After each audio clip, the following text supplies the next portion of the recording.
Hello Prakash Raj గారు. ఈరోజు ఉదయం పవన్ కళ్యాణ్ గారిని ఉద్దేశించి మీరు చేసిన ట్వీట్ చూసా. మనసు చివుక్కుమంది.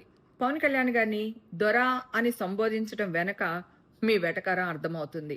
తెలంగాణ ప్రాంతంలో దొర అనే పదాన్ని ఏ ఉద్దేశంతో వాడతారో మీకు తెలియంది కాదు.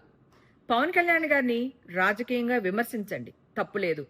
కూటమి ప్రభుత్వం విధానాల్ని, జనసేన నిర్ణయాల్ని కూడా విమర్శించండి, తప్పులేదు.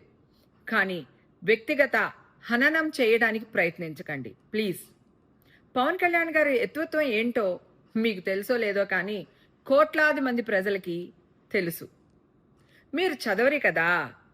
గతంలో ఈ తరహా విమర్శలు చేసిన వాళ్ళు ఏమైపోయారో చరిత్రలో చదవండి, మీకే అర్థమవుతుంది. ప్రకాష్ రాజ్ గారు, మీతో నేను చాలా సినిమాలు భారీగా యాక్ట్ చేశాను. మీరు ఈరోజు షూటింగ్ వస్తానని డేట్ ఇస్తారు. మేమందరం పొద్దున్నే మేకప్ వేసుకుని రెడీ అయిపోయి కూర్చుంటాం. ఇంకా వస్తారు 10 నిమిషాలు వస్తారు, గంటలు వస్తారు, లంచ్ తర్వాత వస్తారు, ఇట్లా అంటారు. మీకు యాక్ట్ చేసే మూడ్ లేక నేను వేరే కంట్రీ వెళ్ళిపోయినా అంటారు. కనీసం వేరే కంట్రీ వెళ్లే ముందు ఎవరికి ఫోన్ చేసి చెప్పడం కానీ ప్రొడ్యూసర్ కానీ డైరెక్టర్ కానీ చేయరు. నేను కూడా చాలాసార్లు అడిగాను, సార్ మీ వల్ల మేము సఫర్ అవుతున్నాము, మీరు ఎందుకు ఇలా చేస్తున్నారంటే నాకు మూడ్ లేదురా యాక్ట్ చేయడానికి, అందుకే నేను ఆ కంట్రీ వెళ్ళిపోయాను, అది ఈ ప్రాంతం వెళ్ళిపోయానని చెప్తారు.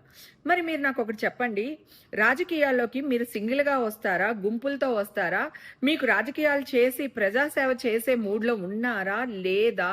దయచేసి ఒక్కసారి చెప్పండి సార్. Thank you.